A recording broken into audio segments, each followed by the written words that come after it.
بھارت کے شہر آگرہ میں مغل فن تعمیر کا ایک شکار موجود ہے جسے دنیا تاج محل کے نام سے جانتی ہے۔ یہ چمکتا ہوا مقبرہ جو 42 ایکڑ رقبے پر پھیلا ہوا ہے خوبصورتی کی انتہا، مگر اس کے پیچھے ایک دل دہلا دینے والی کہانی بھی چھپی ہوئی ہے۔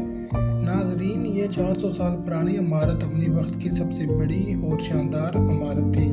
آج اسے دنیا کے 7 عجائبات میں شمار کیا جاتا ہے۔ اس عظیم الشان عمارت کو بنانے کے لیے 20,000 مزدوروں نے مسلسل 22 سال تک محنت کی۔ اگر آج اس کی قیمت کا اندازہ لگایا جائے تو یہ سنگ مرمر سے بنا ہوا مقبرہ $1 ارب یا اس سے بھی زیادہ مالیت رکھتا ہے۔ مغل معماروں نے اپنی غیر معمولی عمارت کے ایسے نمونے چھوڑے ہیں جن کی تعریف آج کے بڑے بڑے انجینئر بھی کرتے ہیں۔ اس عمارت کو اس انداز میں ڈیزائن کیا گیا ہے کہ جب اسے مرکزی دروازے کے پیچھے سے دیکھا جائے تو یہ بہت بڑی نظر آتی ہے، لیکن جیسے جیسے آپ قریب آئیں گے یہ چھوٹی محسوس ہونے لگتی ہے۔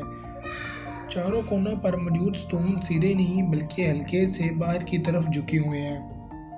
اگر وہ سیدھے ہوتے تو دور سے دیکھنے پر اندر کی طرف جھکے ہوئے نظر آتے۔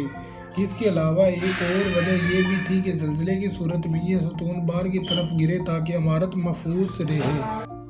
خرم نے کئی جنگیں جیتی اور بعد میں انہیں شاہجہاں کا لقب دیا گیا، جس کا مطلب دنیا کا بادشاہ۔ ان کی 6 بیویاں تھیں، مگر وہ سب سے زیادہ محبت ممتاز محل سے کرتے تھے۔ 1628 میں شاہجہاں بادشاہ بنے اور مغل سلطنت اپنے عروج پر پہنچ گئی، مگر خوشیوں کا یہ دور زیادہ دیر قائم نہ رہ سکا۔ 1631 میں جنگ کے دوران ممتاز محل اپنے 14ویں بچے کی پیدائش کے وقت شدید بیمار ہوئی اور 17 جون کو وفات پا گئی۔ اس خبر نے شاہجہاں کو توڑ کر رکھ دیا۔ کہا جاتا ہے کہ انہوں نے 8 دن تک کچھ نہ کھایا اور 2 سال تک نہ موسیقی سنی نہ خوشبو استعمال کی۔ مرنے سے پہلے ممتاز محل نے ایک خواہش کی تھی کہ ان کی قبر دنیا کے سب سے خوبصورت مقبرے میں بنائی جائے۔ اس خواہش کو پورا کرنے کے لیے شاہجہاں نے اپنی پوری زندگی اور دولت وقف کر دی۔ 6 ماہ بعد تاج محل کی تعمیر شروع ہوئی۔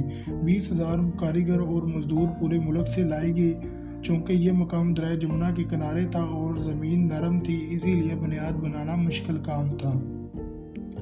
اس مسئلے کو حل کرنے کے لیے انجینئروں نے زمین میں کنویں کھودے، انہیں پتھروں سے بھرا اور مضبوط ستون کھڑے کیے۔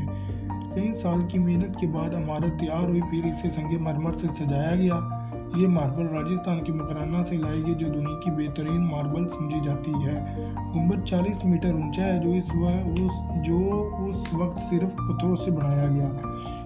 آج کے انجینئر اس دور کے انجینئرز کی آج بھی تعریف کرتے اور دیکھ کر حیران ہوتے ہیں۔ تاج محل کی سجاوٹ بٹیرا ڈور تکنیک سے کی گئی، جس سے قیمتی پتھروں کو ماربل میں جڑ دیا جاتا ہے۔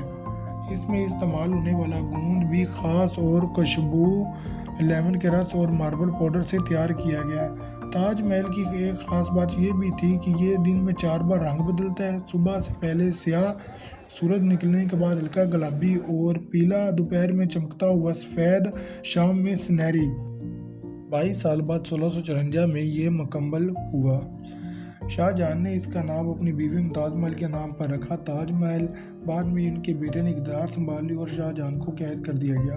انہیں صرف ایک سہولت دی گئی کہ وہ کھڑکی سے تاج محل دیکھ سکتے تھے۔ 8 سال قید کے بعد 76 سال کی عمر میں ان کا انتقال